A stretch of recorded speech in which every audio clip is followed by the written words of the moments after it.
নমস্কার বন্ধুরা, রান্নাঘরের আরেকটি নতুন ভিডিওতে আপনাদের স্বাগত জানাই। আজকে আমি রান্না করব বোয়াল মাছের চচ্চড়ি। বোয়াল মাছের চচ্চড়ি করার জন্য এখানে আমি নিয়ে নিয়েছি 12 পিস বোয়াল মাছ।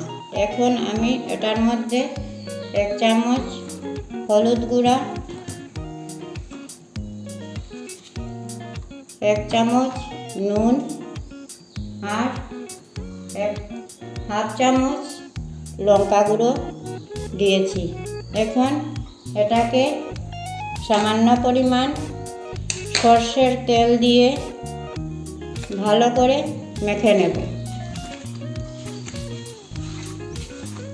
মাছগুলো ভালো করে মাখা হয়ে গেলে তারপর কিছুক্ষণের জন্য ঢেকে রেখে দেব।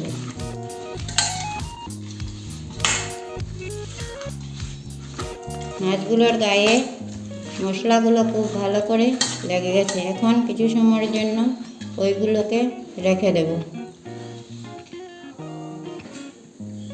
মাছগুলোকে ঢেকে রেখে দিচ্ছি কিছুক্ষণের জন্য। কড়াইটা আমি আগে থেকে তেল গরম করে রেখে দিয়েছি। এখন আমি এক এক করে মাছগুলো কড়াইয়ের মধ্যে দিয়ে দিচ্ছি ভাজার জন্য।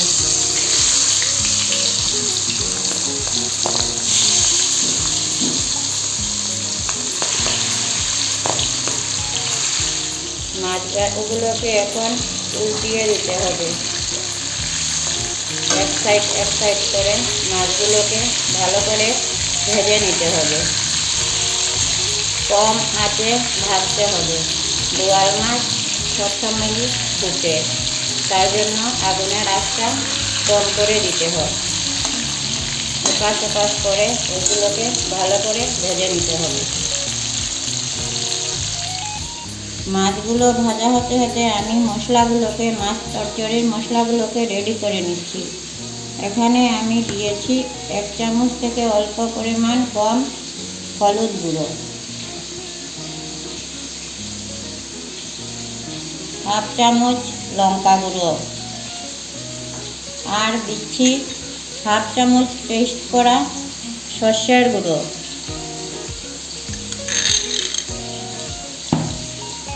আর দিচ্ছি আদার পেস্ট,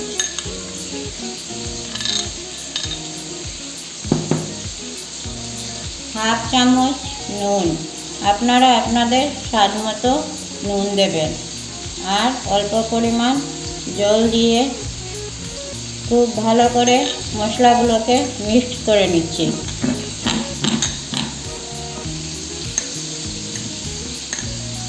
শীতের দিনের বোয়াল মাছ চচ্চড়ি খেতে খুবই ভালো লাগে। রান্না করে শীতের দিন রাত্রিবেলা ফ্রিজের মধ্যে রেখে দিলে পরের দিন টাটকা হয়ে থাকে, খেতে খুব ভালোই লাগে। আপনারাও আপনাদের বাড়িতে বোয়াল মাছের চচ্চড়ি বানিয়ে ফ্রিজে রেখে পরের দিন খাবেন।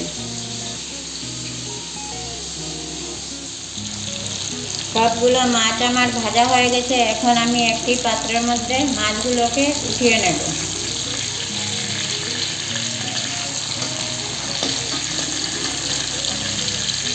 আপনাদের যদি আমার রেসিপিগুলো ভালো লেগে থাকে তাহলে আপনারা লাইক, শেয়ার, কমেন্ট করতে ভুলবেন না।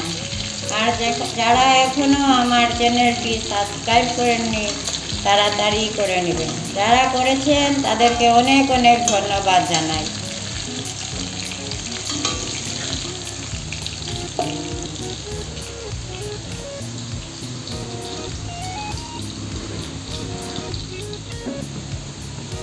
মাছ ভাজার তেলেই এখন আমি দিয়ে দেব বড় সাইজের 2টা পেঁয়াজের পেস্ট। পেঁয়াজের পেস্টটা দিয়ে কিছু সময় খুব ভালো করে লাল করে ভেজে নিতে হবে। তার মধ্যে এখন দিয়ে দিলাম আরও 4টা আস্ত কাঁচা লঙ্কা। ওইগুলোকে খুব ভালো করে ভেজে নিতে হবে।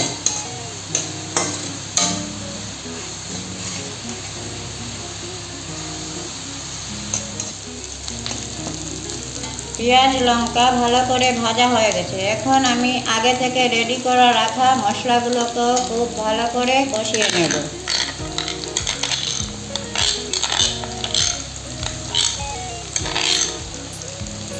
বাটিটা দিয়ে অল্প পরিমাণ জল দিয়ে দিচ্ছি। এখন খুব ভালো করে মশলাগুলোকে কষিয়ে নেব। প্রায় 2-3 মিনিটের মতো কষিয়ে নিতে হবে। মশলার গা থেকে তেল ছাড়ার পর ওই মশলার মধ্যে দিয়ে দিব রস।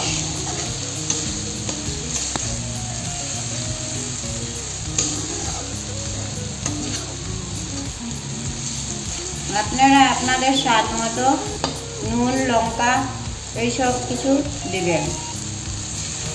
বোয়াল মাছের চচ্চড়ি করতে আদা অবশ্যই দিতে হবে।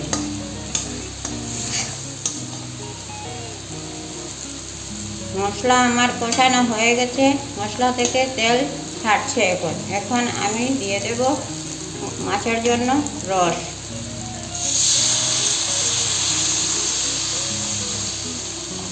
ওইগুলোকে কিছু সময়ের জন্য ফুটতে দেব। ভালো করে ফুটা হয়ে গেলে তারপর মাছগুলো দেব। মাছের রসটা আমার তৈরি হয়ে গেছে। এখন আমি মাছগুলোকে দিয়ে দেব রসের মধ্যে।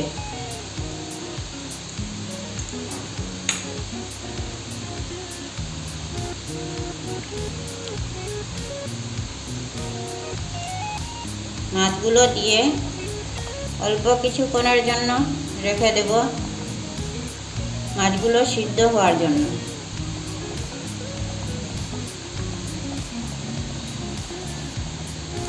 মাছগুলো দেওয়া হয়ে গেছে। এখন আমি কিছু সময়ের জন্য মাছগুলোকে রেখে দিচ্ছি। মাছের তরকারি আমার হয়ে গেছে। এখন আমি কিছু ধনেপাতা দিয়ে তারপর একটি পাত্রের মধ্যে মাছগুলিকে উঠিয়ে নেব।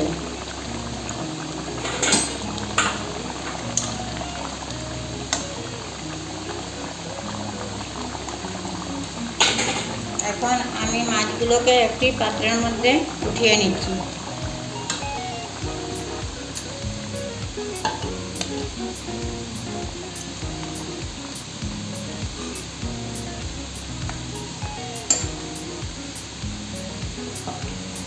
আপনারা যারা আমার চ্যানেলটি এখনও সাবস্ক্রাইব করেননি তারা খুব তাড়াতাড়ি সাবস্ক্রাইব করে নেবেন। আর আমার ভিডিওটি কেমন হয়েছে আপনারা জানাবেন।